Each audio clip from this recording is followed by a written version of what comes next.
The story begins in 2013 in Austin, Texas, where the life of Joel Miller, a single father, is changed forever. On the night of his birthday, his 12-year-old daughter Sarah gives him a watch, just before a sudden epidemic caused by a parasitic fungus that alters the brain begins to unleash chaos across the United States. Joel, Sarah, and Joel's brother Tommy attempt a desperate escape by car, but the city is already in the grip of panic and the first waves of infected. During the flight, their car crashes, forcing Joel to carry Sarah, who has an injured leg, in his arms. Temporarily separated from Tommy, Joel and Sarah encounter a soldier who receives a radio order to open fire on civilians to contain the outbreak. The soldier fires, sending Joel and Sarah tumbling down a slope. Tommy arrives just in time to kill the soldier, but Sarah dies tragically in Joel's arms, mortally wounded by the gunfire. 20 years later, in 2033, the world is a desolate wasteland ruled by martial law and decimated by a pandemic that has struck more than 60% of the global population. Joel now lives in the Boston quarantine zone, managed by FEDRA, the Federal Disaster Response Agency, where he survives as a black market smuggler alongside his partner and friend Tess. The two, known for their ruthlessness, are tracking down a trafficker named Robert, who stole their weapons to sell them to the Fireflies, a rebel paramilitary group led by Marlene that fights to restore democracy and find a cure. After executing Robert, Joel and Tess meet Marlene, who offers them a deal. They will get their weapons back, doubled, if they secretly escort a package out of the city to the Capitol building. The package turns out to be Ellie Williams, a 14-year-old girl born and raised in this brutal world. During the group's nighttime escape from the quarantine zone, they are intercepted by a military patrol. During a forced screening for cordyceps brain infection, Ellie attacks a soldier, and in the chaos that follows, Joel and Tess discover the truth. Ellie is infected.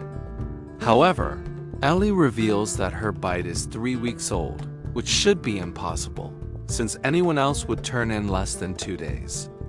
Marlene believes that Ellie's immunity is the key to a vaccine. Despite Joel's skepticism, the three press on toward the Capitol, fighting through the ruins of Boston.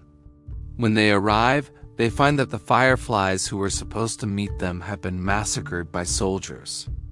In this critical moment, Tess reveals that she was bitten during an earlier encounter and, knowing her time is running out, pleads with Joel to take Ellie to Tommy, a former Firefly who might know where to bring her.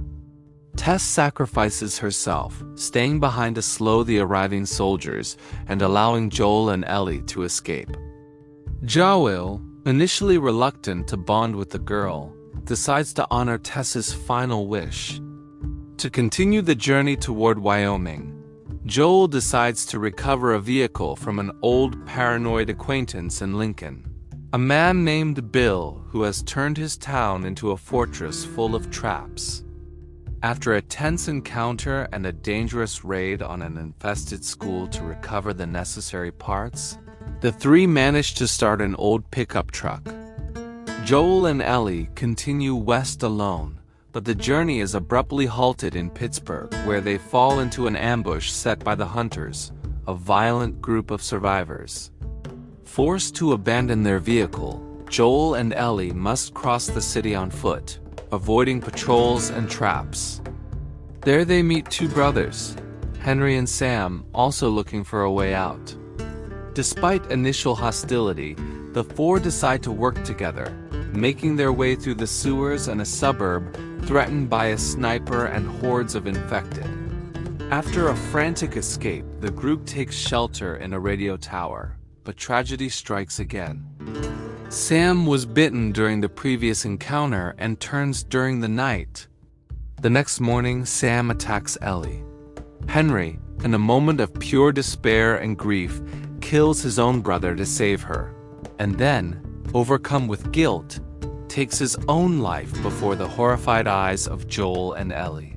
In autumn, Joel and Ellie finally reach Tommy's hydroelectric dam near Jackson, Wyoming. Tommy now lives in a thriving community with his wife Maria. Joel confides in Tommy the truth about Ellie's immunity and, fearing he is not capable of protecting her given his traumatic past, asks his brother to take over the task of bringing her to the Fireflies. Ellie, having overheard the conversation, feels betrayed and rides off on horseback toward an abandoned ranch. When Joel finds her, a heated argument follows in which Ellie mentions Sarah, prompting Joel to declare coldly that she is not his daughter and that their paths will part.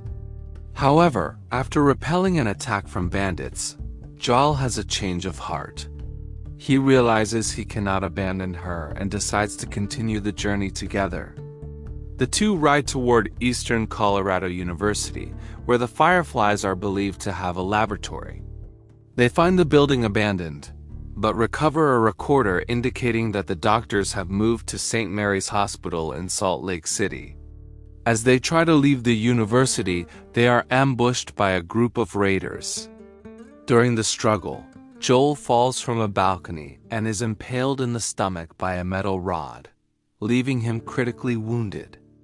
Ellie manages to drag him away and carry him to safety on horseback before he loses consciousness from blood loss. During the winter, the situation becomes desperate.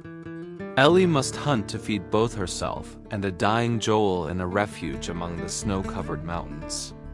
While tracking a deer, she encounters David and James, members of a group of survivors who offer antibiotics in exchange for the meat. David seems friendly, but soon reveals that his men were among those killed by Joel and Ellie at the university. Even so, he hands over the medicine, allowing her to treat Joel. David's group, which turns out to be made up of cannibals, tracks Ellie down and captures her after she tried to lead them away from Joel's hiding place. Ellie wakes up in a cage and watches in horror as human beings are butchered nearby. David tries to manipulate her into joining his group, but Ellie manages to break one of his fingers and bite his hand, screaming that she too is infected. Meanwhile, Joel recovers thanks to the antibiotics and, after brutally torturing some of David's men, learns where Ellie is being held. In a violent climax inside a burning restaurant, Ellie confronts David alone and finally kills him savagely with his own machete, just as Joel bursts into the building. Joel comforts her, calling her baby girl, the same term he once used for Sarah, cementing the bond between them. In spring, the two reach Salt Lake City. In a rare moment of peace, they come across a herd of giraffes grazing among the ruins, a sight that brings a small measure of wonder back to Ellie, who had seemed withdrawn and distant since the events of winter. Joel even suggests turning back, returning to Tommy and leaving everything behind. But Ellie insists that after everything they have been through, they must finish what they started. While crossing a flooded tunnel, Ellie nearly drowns, and as Joel desperately tries to revive her, he is knocked unconscious by a Firefly patrol. Joel wakes up in the hospital and finds Marlene. She explains that Ellie is being prepared for surgery, but then reveals the terrible truth. The cordyceps fungus has mutated within her brain, and to extract it and create a vaccine, the doctors must remove it, which will kill Ellie. Enraged and unable to accept the loss of another daughter figure, Joel goes on a bloody rampage through the hospital, killing guards and the lead surgeon in the operating room in order to carry Ellie away while she is still under anesthesia. In the parking garage, Joel encounters Marlene, who tries to stop him, telling him that Ellie would have wanted to sacrifice herself for humanity. Joel shoots her in cold blood, killing her to ensure that no one can ever come after the girl again. When Ellie wakes up in the car, Joel lies to her without hesitation, telling her that the Fireflies found other immune people and have stopped searching for a cure. The game ends near Jackson. Ellie, tormented by guilt for having survived while so many others have died, asks Joel to swear to her that his story about the fireflies is true. Joel swears, looking her in the eyes, and she responds with a simple though uncertain, "Okay."